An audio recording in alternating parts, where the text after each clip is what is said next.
I'm unsure about people's handles, whether I'll say them correctly, so if I'm not sure, I will put everybody's underneath of who asked the question. So at Zelda's Marie asked, how did Lincoln come into your life? So I got Lincoln, he's now 8 years old. He's 8 years old, so I got Lincoln about a few months before I met Will. So I've always wanted a cat, always, absolutely always. And when I was a real little girl, me and my mum had a little cat called Tigger, and he was a little like tabby ginger, kind of, you know, the ginger stripy kind of cats. He was gorgeous, and all of my friends had cats throughout me growing up through school. But our cat Tigger actually ran away. We never knew what happened to him again. It's a little bit of a sad story. But basically, me and my mum think we saw Tigger about a couple of years later in a street up near my nan's home, and he came up to us as if he knew us, and we were very certain that that could have been him. But it kept me with like a long love for cats, but my mum clearly didn't want cats anymore because that upset her too much that like he'd gone missing and left. So our family then pets tended to be dogs. So not that I don't love dogs, I love all animals, but it left me with like a dire want for a cat. Like I really loved cats. I liked their unusual kind of personalities, and yeah, really wanted one. So at this time, because my old partner didn't actually want a cat ever, hated cats. So as soon as like we were apart and my home was now my home, I was like, I kind of think I want a cat. I had a friend of a friend who had found a cat who was a street cat basically, she'd found in her garden, who was pregnant and was crying and had all these, you know, crying because she was giving birth, and she had loads of kittens. So I went to visit them. At this point, I think they were about 6 weeks old, maybe a bit more. Can't remember actually. Might have been a bit more than that. Gosh, it's been so long. Obviously, she didn't really want very much for them. She wanted them to go to a good home. So I made a visit, and I fell on Lincoln because he was so cute. Although looking back, I don't think he liked me. So usually when you pick a cat, you go for the one that is more attracted to you, but none of them really were. Don't know, it seemed really odd. But Lincoln, I was attracted to him because he had these really big like white eyebrow whiskers and really big white whiskers, and he was so adorable. If I find a good picture, I'll pop one in for you.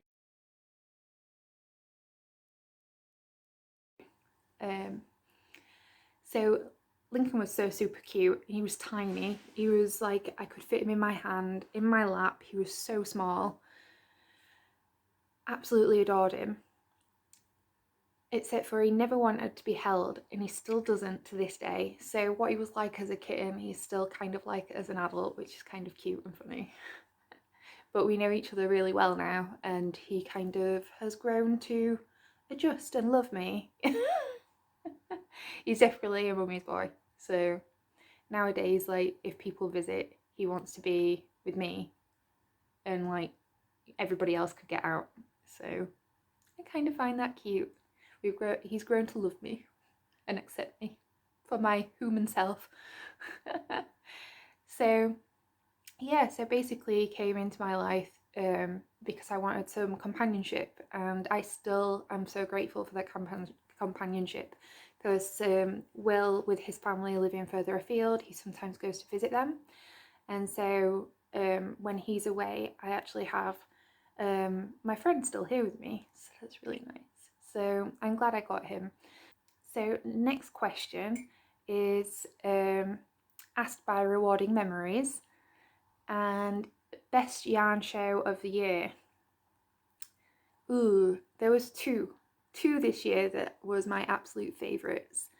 One is a long-standing favourite because I go every year, you all know it, I go to Yarndale in Skipton. So I absolutely love Yarndale. It has such a good variety of stalls and stands. Some of them stay quite similar, but then they also get swapped out every few years and new stands come in. So I really like it. It's kind of one of those shows where there's a lot of different crafts as well. So they're mainly all woolly crafts, but there's like felting, there's your knitting, your spinning, your crocheting,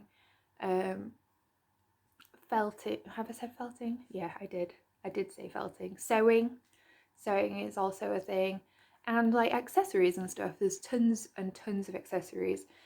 But yeah, I love that show. There's such a good variety, and I know that once a year, if I don't see anything at other shows or I don't go to those shows, I can save my money, and I will definitely probably find something that I'm wanting for a certain project, whatever there. I know that I usually can find something at Yarndale. My next favourite, which was the newest show of 2019, was Wool Monty, which was like a show in Sheffield.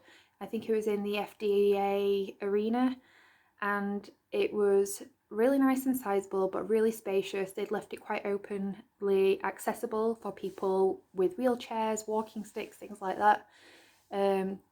Nice seating areas. There was an issue with like lunch queues, but it wasn't like that bad. I think next year I will definitely take a lunch if I do go. But yeah, it was really good. They had such a nice variety of stalls, like some stalls that I'd not seen before at like north shows up north. So that was nice.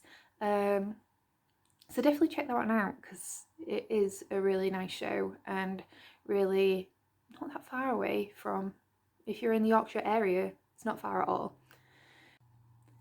Next question was given by Hannah of Yarnia Designs, and she asked, what is your favourite type of project to knit or crochet?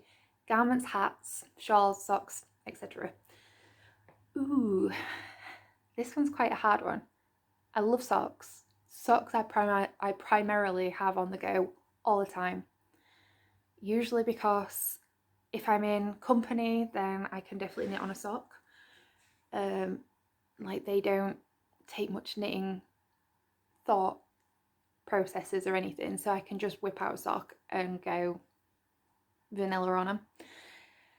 But I do like my sweaters and I love my hats. So I have a massive hat collection. I probably got about 20 hats.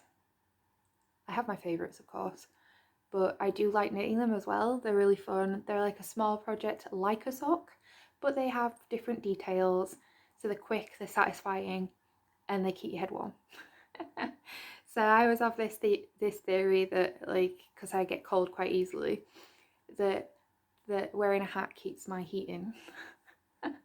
Probably doesn't at all, but I like to think that.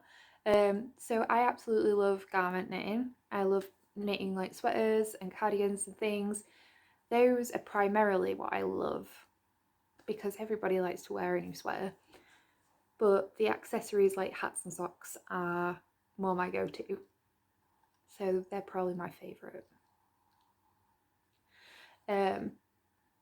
Plus they don't take up too much space in your bag.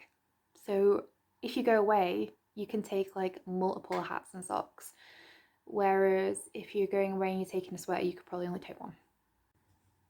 So next question is also by Hannah of Yarnia Designs. Thank you, Hannah. You're so generous with your question giving.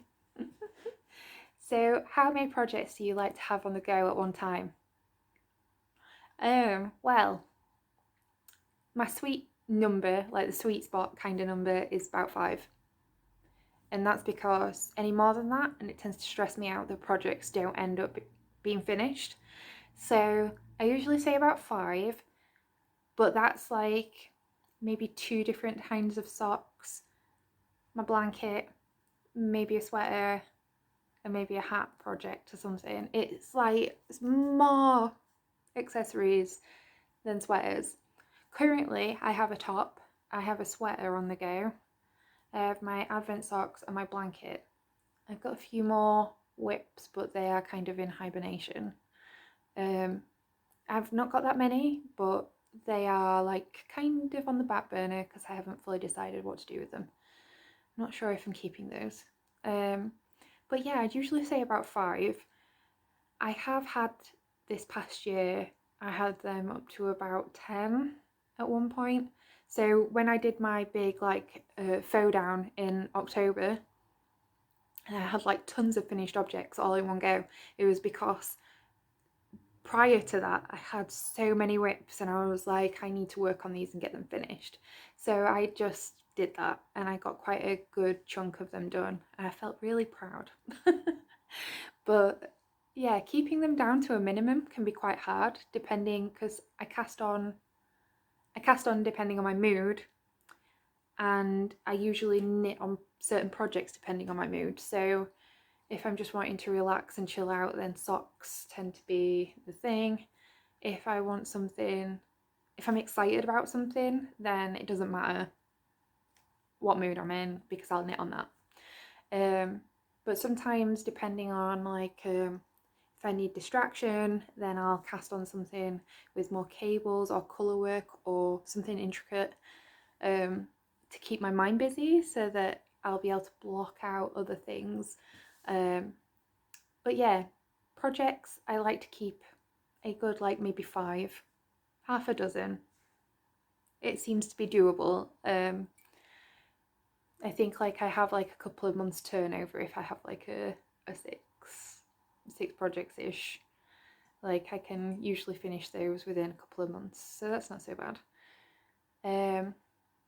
So next person, DSG 1964 asked, do you ever knit the designs I make for work?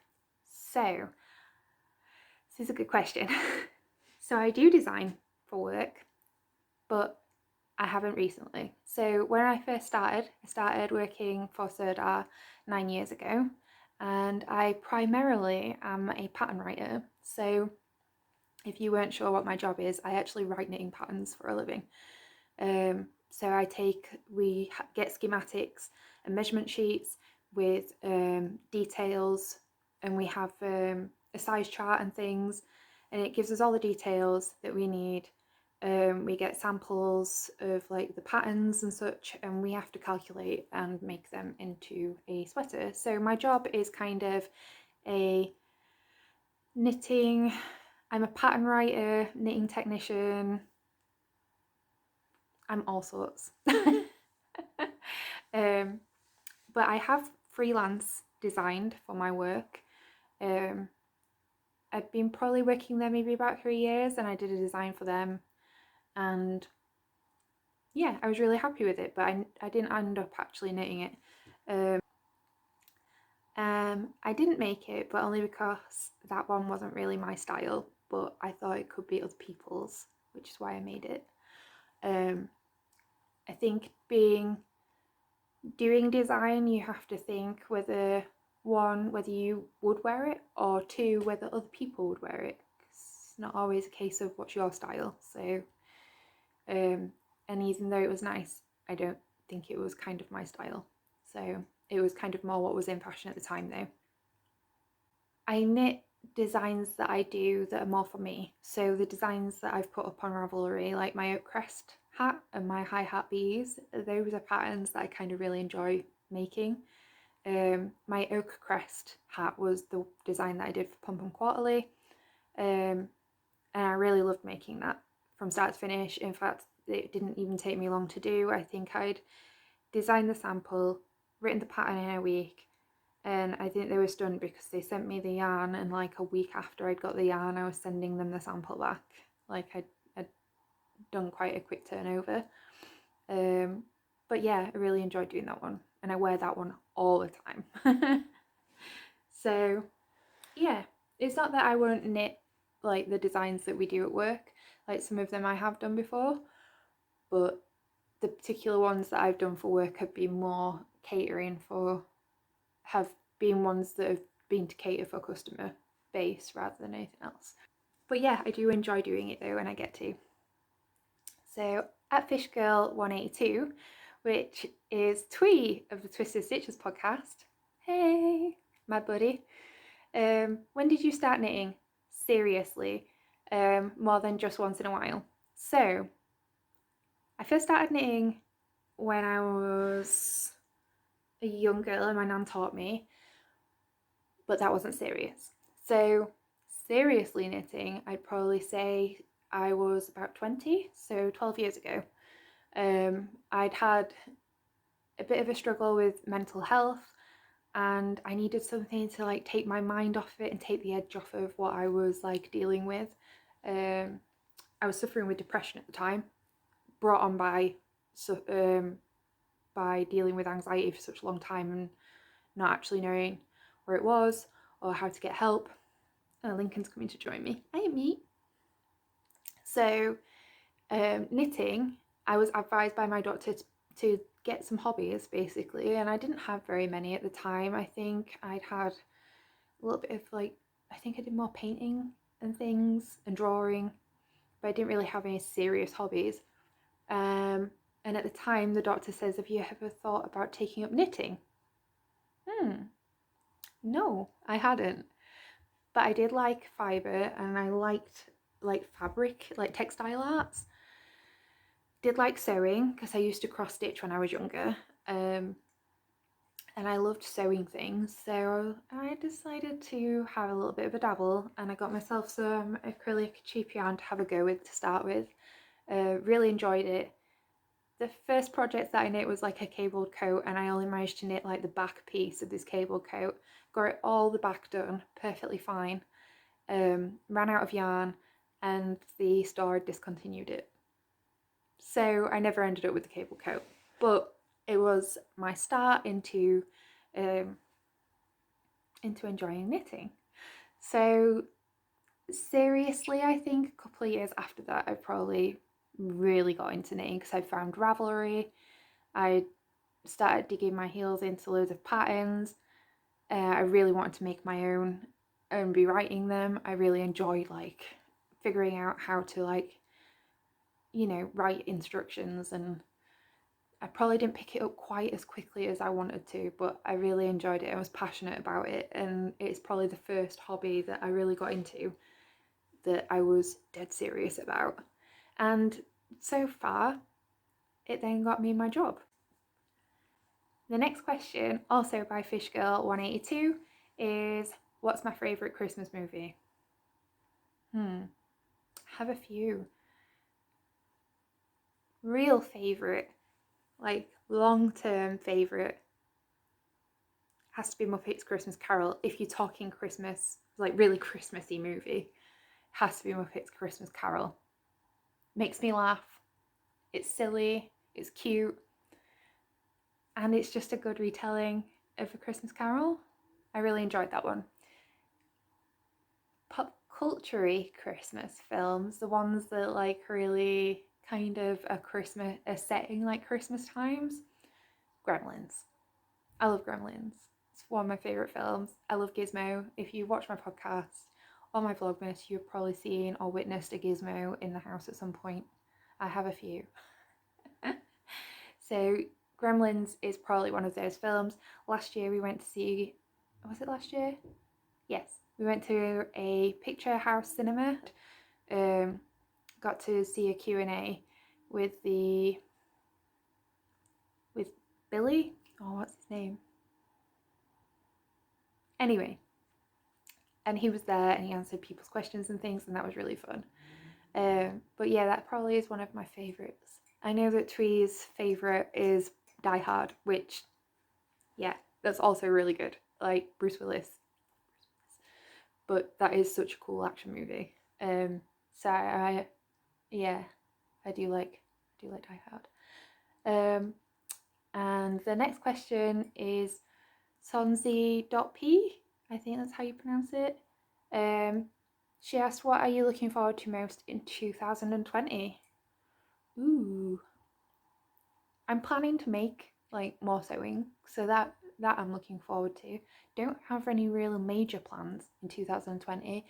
We do have like a little bucket list of things that we would like to do, so maybe share a bit about that. So I would like to go to London at least a couple of times next year. Maybe once to see my friend Ellie, who is Gaindeer. And then the other time, I want to go into London to the Natural History Museum to go and see the dinosaurs, because I would love that.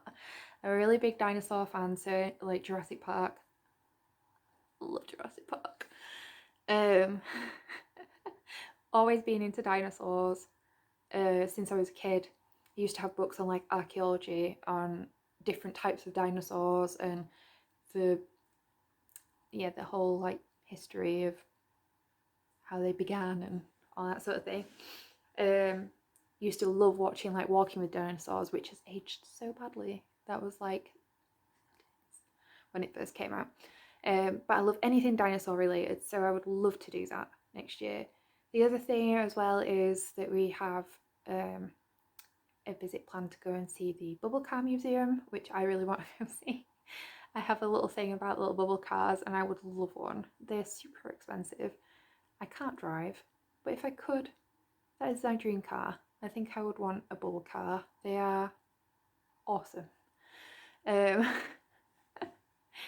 So no real major plans for 2020, but I would love to do some more sewing, and I have like a whole like plan idea in my head of how I want to go about my sewing like for 2020. So I want to like save some money for each month to purchase next month's project, and I kind of want to make sure that it's something that I would wear often. So I want some staple garments, some new ones in my wardrobe that I can enjoy. So that's a big thing that I'm looking forward to in 2020, which isn't even that big of a thing.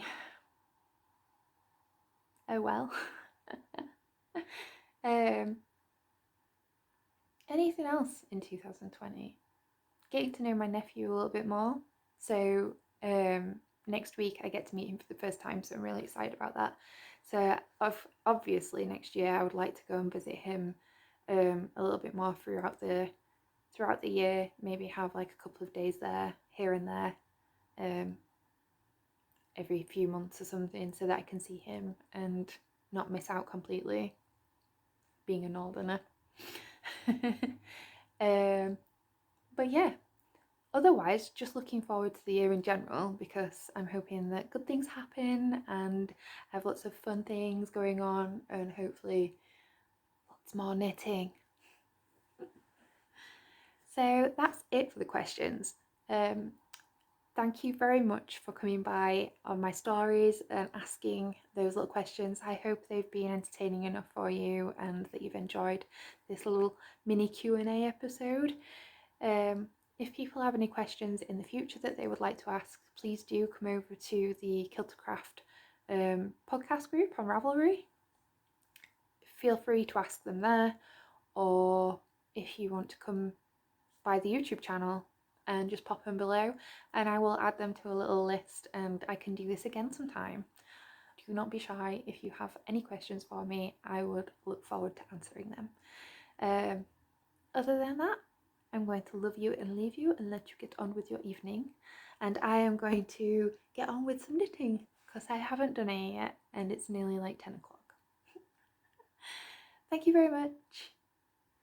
See you.